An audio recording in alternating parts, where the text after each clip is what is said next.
Ikalabing-walong kabanata. Ang pagpunta ni Pablo sa Korinto.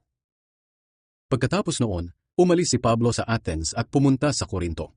Nakilala niya roon si Aquila na isang Hudyo na taga Pontus, at ang asawa nitong si Priscilla. Kararating lang nila galing sa Italia dahil may utos si Emperador Claudius na ang lahat ng Hudyo ay dapat umalis sa Roma. Dinalaw ni Pablo ang mag-asawang ito sa kanilang bahay. Pareho silang manggagawa ng tolda, kaya nakitira na siya sa kanila at nagtrabahong kasama nila. Tuwing araw ng pamamahinga, pumupunta si Pablo sa sambahan ng mga Hudyo para makipagdiskusyon dahil gusto niyang sumampalataya ang mga Hudyo at mga Griego kay Kristo. Nang dumating sina Silas at Timoteo mula sa Macedonia, ginamit ni Pablo ang buong panahon niya sa pangangaral ng salita ng Diyos.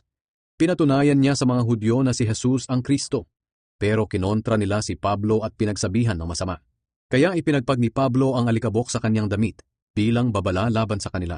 Sinabi niya, "Kasalanan na ninyo kung parurusahan kayo ng Diyos. Wala na akong pananagutan sa inyo. Simula ngayon, sa mga hindi Hudyo na ako mangangaral." Kaya iniwan niya ang mga Hudyo, at doon siya nakituloy sa bahay ni Titius Justus. Ang taong ito ay hindi Hudyo, pero sumasamba sa Diyos. Ang bahay niya ay nasa tabi mismo ng sambahan ng mga Hudyo. Si Crispus na namumuno sa sambahan ng mga Hudyo at ang kanyang pamilya ay sumampalataya rin sa Panginoong Hesus. At marami pang mga taga-Korinto na nakinig kay Pablo ang sumampalataya at nagpabautismo. Isang gabi nagpakita ang Panginoon kay Pablo sa pamamagitan ng pangitain at sinabi, "Huwag kang matakot. Ipagpatuloy mo ang pangangaral at huwag kang titigil, dahil kasama mo ako.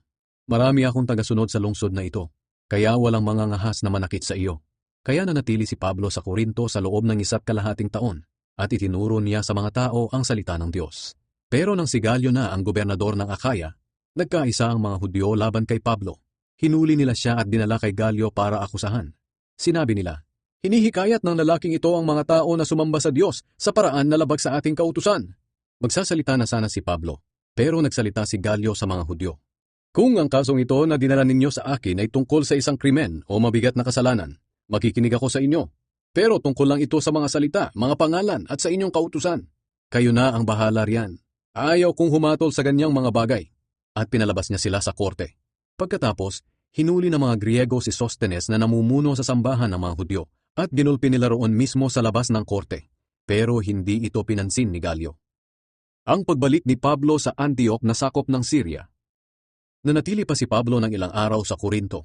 Pagkatapos nagpaalam siya sa mga kapatid na pumunta sa Cenchrea, kasama ang mag-asawang Priscilla at Aquila. Nagpagupit siya roon ng buhok dahil natupad na niya ang isa niyang panata sa Diyos. Mula sa Cenchrea, bumiyahe sila papuntang Syria.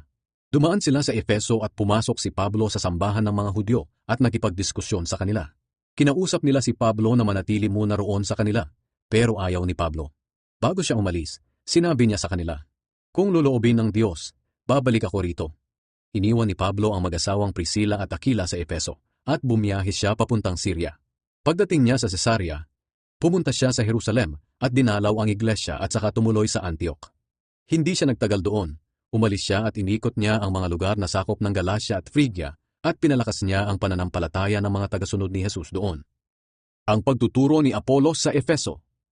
Samantala, dumating sa Efeso ang isang Hudyong taga-Alexandria. Ang kanyang pangalan ay Apolos. Mahusay siyang magsalita at maraming nalalaman sa kasulatan. Naturuan na siya tungkol sa pamamaraan ng Panginoon. Masipag siyang mangaral at tama ang kanyang itinuturo tungkol kay Jesus. Pero ang bautismong alam niya ay ang bautismo lang na itinuro ni Juan. Hindi siya natatakot magsalita sa sambahan ng mga Hudyo. Nang marinig ni Priscilla at Aquila ang kanyang itinuturo, inimbitahan nila siya sa kanilang bahay at ipinaliwanag nila ng mabuti sa kanya ang pamamaraan ng Diyos. At nang magpasya si Apolos na pumunta sa Akaya, tinulungan siya ng mga mananampalataya sa Efeso. Sumulat sila sa mga tagasunod ni Jesus sa Akaya na tanggapin nila si Apolos. Pagdating niya roon, malaki ang naitulong niya sa mga naging mananampalataya dahil sa biyaya ng Diyos.